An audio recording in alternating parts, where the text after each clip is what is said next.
Yo, tapping in real quick for this UFC fight night. Cannonier versus Caio Borralho. And if I am not mistaken, we are back in the apex for this one. This video right here, this is the full card breakdown and predictions. Now, we only have 10 fights to work with. They spoiled us with the 14 and 13 and 12 fight cards. Now we're back at 10. It is what it is. I'm going to do my best as not to hold y'all ears hostage for too long. Let's just go ahead and dive into it, man. Now, the first two fights of the night are, as of right now, the way it's lined up, are low-level women's MMA bouts that I want absolutely nothing to do with. But let's talk about them real quick. You have Kong versus Victoria. Kong is 5-0, up against opposition with combined records of 25 wins and 13 losses. Victoria, she's 9-5, up against opposition with combined records of 58 wins and 16 losses. So there is a bit of a discrepancy in the level of opposition that these two young women have been facing. And had Kong been facing the same level of opposition, some of these ladies that Victoria has been facing, I believe that O would have been gone quite some time ago. Now, again, this is just my personal opinion, man. This is low-level women's MMA. I want absolutely nothing to do with it. That checks one box. Question marks checks another box. First fight of the night checks another box. You understand what I'm saying to you? All those boxes are checked so that you don't add this fight into your main bets or parlays.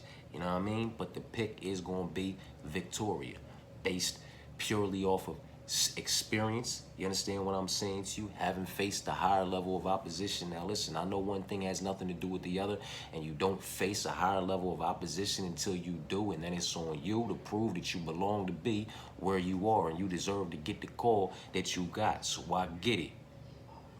But I'm siding with Victoria in this one. Now I'm talking about Josie Ann versus Jacqueline. Another low-level women's MMA matchup in my personal opinion.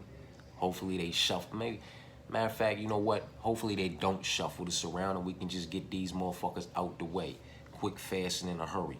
Not like we got a whole lot of great shit to jump into. But it is what it is, man. Josie Ann, 10-2, up against opposition with combined records of 34 wins and 20 losses. Jacqueline, 6-1, up against opposition with combined records of 20 wins, 16 losses. There is no discrepancy in the level of opposition that these two young women have been facing. And with that being said, this is low-level women's MMA. I have absolutely no idea where the dice are going to lay and how this one's going to play out. You understand what I'm saying to you? But I'm going to side with the slight advantages that reside on the Jacqueline side. 6 inches in height, 3 inches in reach. You understand what I'm saying to you? And as far as I'm concerned, you know, this shit should be a -110, -110 pick 'em. Don't know what the money line is or where they sitting at right now. Jacqueline's the pick though. So for the first two fights, in my personal opinion, they're both low-level women's MMA and should have nothing to do with your main plays. They should be complete passes, but for the sake of a pick, it's Victoria and Jacqueline. Now we moving on to the boy Borralho and James. I'm gonna go ahead and side with James to be the one to get this one done in some way, shape, form, or fashion, man. Now I'm talking about via unanimous decision just by producing the better body of work over the course of 15 minutes, or via finding the finish inside the distance if it presents itself. You understand what I'm saying to you? I am not that high on either one of these guys, but with that being said, I have never been high at all on the Borralho side in any way, shape, form, or fashion. Now I'm talking about, so it is what it is. He's 7-4-1, up against opposition with combined records of 81 wins and 23 losses, where James is 14-3, up against opposition with combined records of 128 wins, 63 losses, man. There is no real great discrepancy in the level of opposition that these two young men have faced. I'm just siding with the all-around better body of work, which I believe will be produced by James in this matchup, and he does also possess a 4-inch reach in this matchup while they're on the feet. Moving on, man. Jose versus Zach. It's a lot of low-level matches, you know. on this card and on upcoming cards, and we can all thank Dana White for that. You know what I'm talking about? For creating all these shows and all these roads into the UFC. Now the level of opposition is just no longer that of UFC opposition. Thank you, Dana. You know what I'm talking about? Jose's 11-3, up against opposition with combined records of 73 wins and 61 losses. Zach is 7-1, up against opposition with combined records of 36 wins and 26 losses. There is no discrepancy in the level of opposition that these two young men have faced. You understand what I'm saying to you? I am just slightly siding with what I believe to be the better all-around body of work and the more dangerous individual out of these two in Zach Reese, man. He also possesses a 4-inch height and a 2.5-inch reach. For what it's worth, Zach Reese is the pick, man. Dennis versus Danny. Now, this should be a good fucking fight. You know what I'm talking about? This should be a good fucking fight, man. You know what I mean? Dennis, I believe it's a very evenly matched fight as well, in my personal opinion. You know what I mean? Absolutely everywhere, with one of them just being a bit more fucking dangerous. You know what I mean? But Dennis, 12-4, up against opposition with combined records of 95 wins and 51 losses. Danny's 9-1, is up against opposition with combined records of 39 wins and 17 losses. A few more fights on one side, but no great discrepancy, or really any discrepancy in the level of opposition that these two young men have faced on their route to where we are now. You know what I'm talking about? I just am going to go ahead and side with Danny, who I believe to be the slightly more dangerous individual out of the two in absolutely every department, to get this one done in some way, shape, form, or fashion, via unanimous decision or via finding the finish inside the distance if it presents itself, man. Ryan versus Robert. You know what I mean? Boy, oh boy, Dana. We can't thank you enough for these motherfucking matchups. Ryan is 6-1, up against opposition with combined records of 38 wins and 35 losses, where Robert is 10-3, up against opposition with combined records of 81 wins and 40 losses. Again, one has more fights on the one side. One has more fights than the other, but really no great level or any level of discrepancy. Really no great discrepancy or any discrepancy in the level of opposition that these two young men have faced. If you understand what I'm trying to say, I've been quite redundant with these matchups, man. I'm gonna just go ahead and side with Robert, man. I don't have no good read on this matchup. I went back and watched as much tape as I could watch from both sides. I am not pressed in any way, shape, form, or fashion at all. None of them move. You know, none of them move me. You know what I'm saying? In any way. But that's just me. You know what I'm saying? And who the fuck am I? You know what I'm talking about? But I'm going to side with Robert to be the one to go ahead and get this one done in some way, shape, form, or fashion. But it is a complete pass. You understand what I'm saying to you? It is a complete pass. I don't want anything to do with this fight. Nobody else should want anything to do with this fight. Sit back and let some of these cats just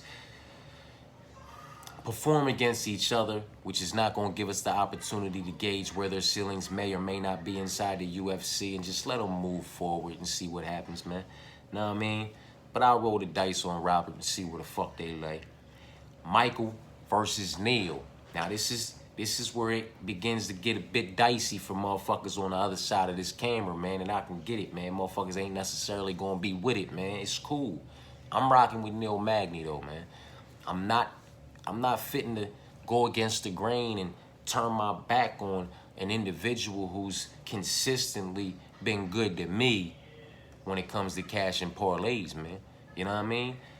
I had him at plus 310 against Malat, wrapped up in a parlay with Jimmy Flick at plus 175 on the prelims, along with Sam Patterson at plus 130 on the prelims. Like, that was another card, man, where on the prelims I had two dogs at 175 and 130, and Jimmy Flick and Sam Patterson that came through. And on the main card to cap it off, there was Neil Magny at plus 310. You understand what I'm saying? Like, that was a good fucking night, man. And just the all-around body of work that Neil Magny has been able to produce over the course of over the years, man. Come on, how can you turn your back on this young man and hang it up on him? Can't do that to him, man. The level of opposition he's been up against is undeniably incomparable to that of a Michael Morales. You understand what I'm saying to you? And he proved in the Michael Malott fight that he's not, you know, somebody you should be motherfucking counting out or sleeping on against these new up-and-comers. You know what I mean? Listen, man, he's an individual who has been good to himself. He's been good to his body, you know what I mean? And he's been able to produce a damn good body of work over the course of his career inside the UFC, man. He's got the slight reach advantage, if I'm not mistaken, in this fight. He's long, he's lanky. That range management and that distance game that Michael Morales cannot play that with Neil Magny. Neil Magny, in my personal opinion, is just a bit fucking better there. Bit better, man. You know what I mean? And all the motherfucking experience on top of that, man. You know, I got a lot of respect for Michael Morales, man. 16-0.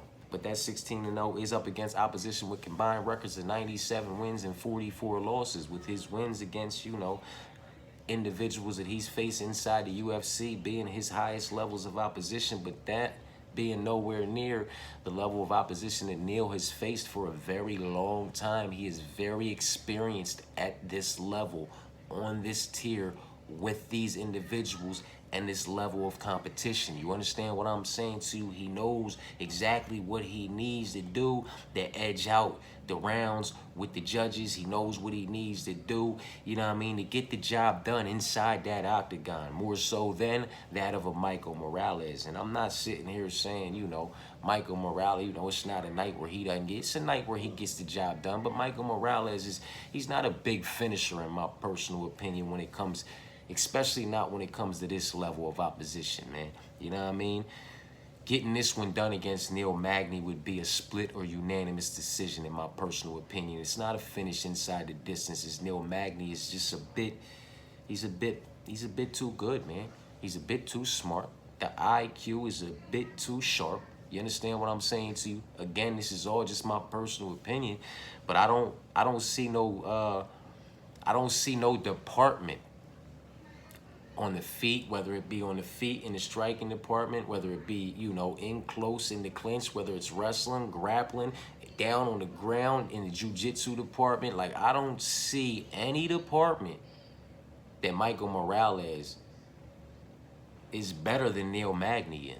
Do you understand what I'm saying to you? Like, I can't, he don't have the reach, the volume. Like, he's not a he's not this amazing, you know, he doesn't come out there like a Sugar Sean. Like, he's not a high volume fucking striker neither. He's nice. He picks his shots. He's smart. His IQ is sharp. You understand what I'm saying to you?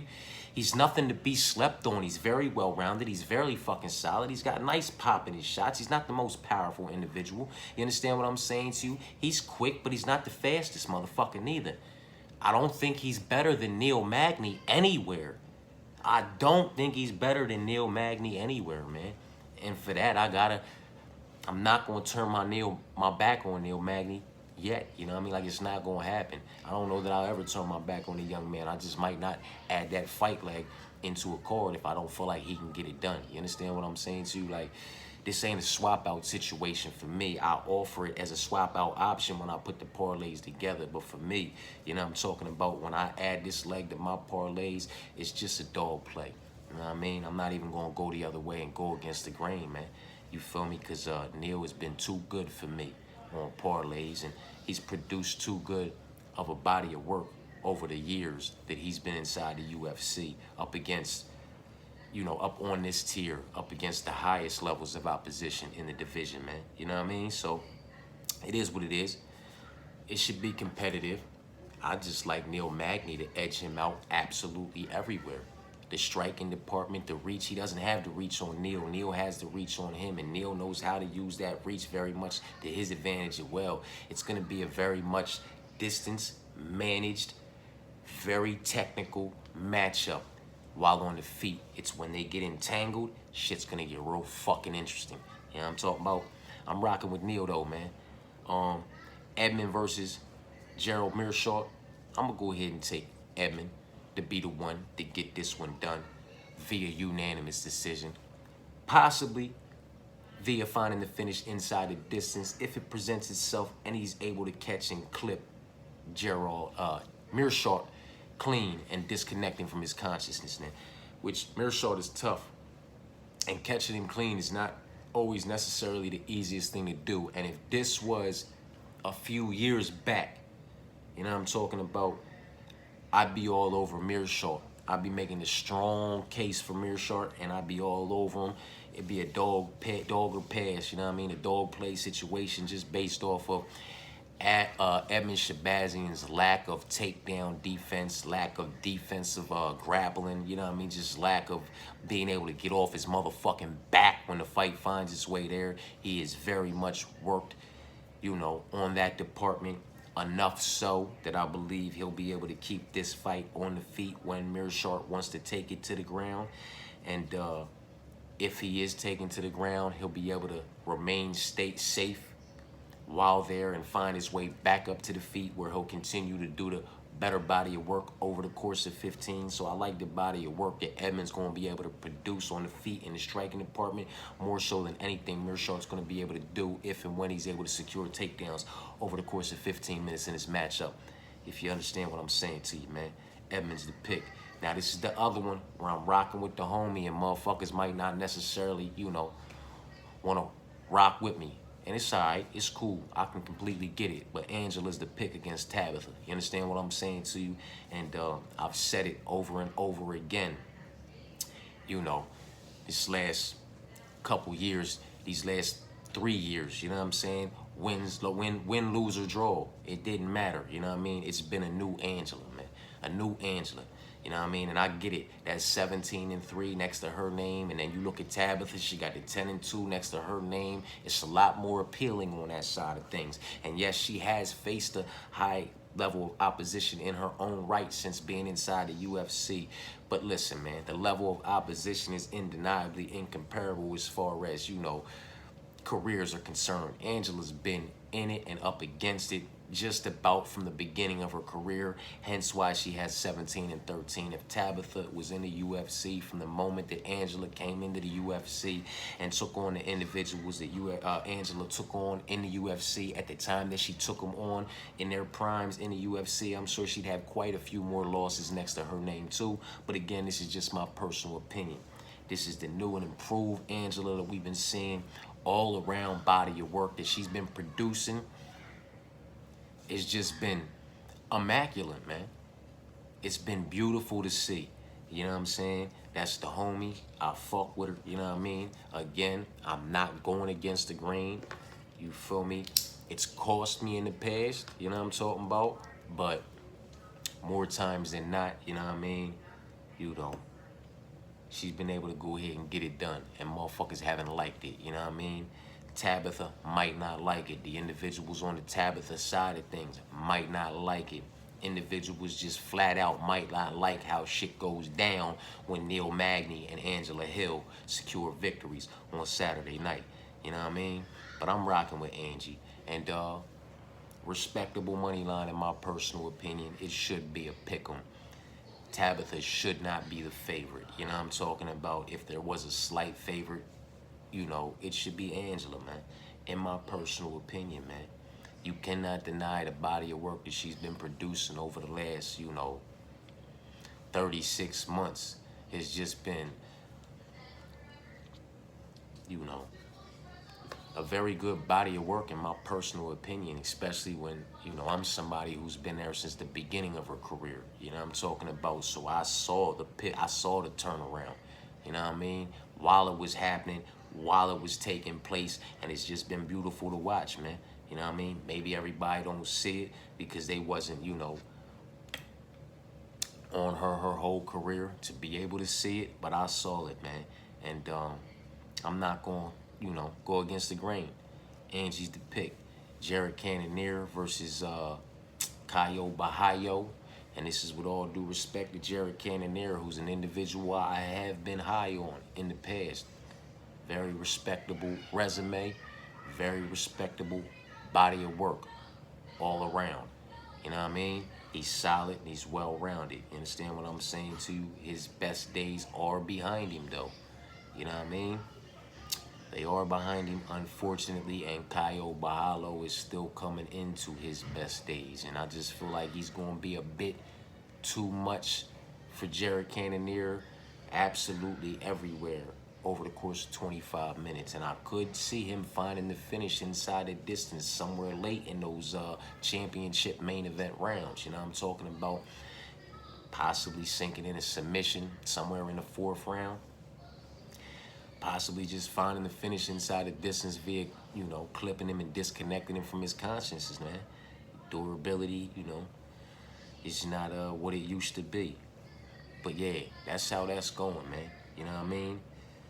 Real quick, first 2 fights of the night, if they still lined up like this, no matter where they are on the fight card, come fight night, man, they should be complete passes, and you should have absolutely nothing to do with them, man.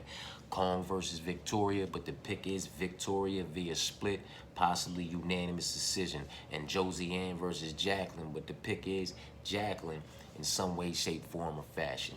You understand what I'm saying to you? Now, Borchef versus James, I like James to be the one to get it done in some way, shape, form, or fashion. You know what I mean? James is the pick, whether it's via unanimous decision, producing a better body of work over the course of 15 minutes, or finding that finish. James is the pick. The same to be said about Zach. You know what I mean? Whether it goes the full distance and it's just by producing a better body of work over the course of 15 minutes, or if that finish presents itself. Zach's the pick. And the same to be said about Danny, and the same to be said about Robert. Neil, exactly the same thing to be said, man. It's Neil Magny to produce the better body of work over the course of 15 minutes for a unanimous, possibly via split decision. And you can never count out the finish inside the distance on this tier against this level of opposition, in my personal opinion. You know what I mean? Edmund's the pick, Angela's the pick via split decision, possibly unanimous. But Angela's the pick and Caio's the pick, man. Appreciate y'all for tapping in. I'm going to go ahead and tap out for now. When I tap back in a little bit later on, it's going to be with the early bird parlays. You know what I'm talking about? And listen, man, the early bird parlays, they cut both ways. Sometimes a fight gets canceled and the payout drops significantly. You know what I'm talking about? Or sometimes a motherfucker get to feeling another type, a certain type way midweek and switch the pick. But the early bird pick and the early bird parlays already put in, if the pick switch don't come up right, we already had that fight locked the fuck in from the gut pick. You know what I'm talking about? So it is what it is, man. And I'll be tapping back in with these parlays. And that way motherfuckers can go ahead and jump on these money lines. I'll be jumping all over them. Now I'm talking about if I can catch them weeks prior, I'll catch them weeks prior. You know what I mean? But if not, over here at the casino, I just run in there on a Sunday, you know what I mean? And catch those lines. And again on a Monday and catch those lines. And then if anything changes up throughout the week, I go catch them lines and cover those back doors and so on and so forth. You know what I'm talking about? So it is what it is, man. Those are the picks. Victoria, Jacqueline, James, Zach, Danny, Robert, Neil, Edmund, Angie, and Caio. Appreciate y'all for tapping in, man.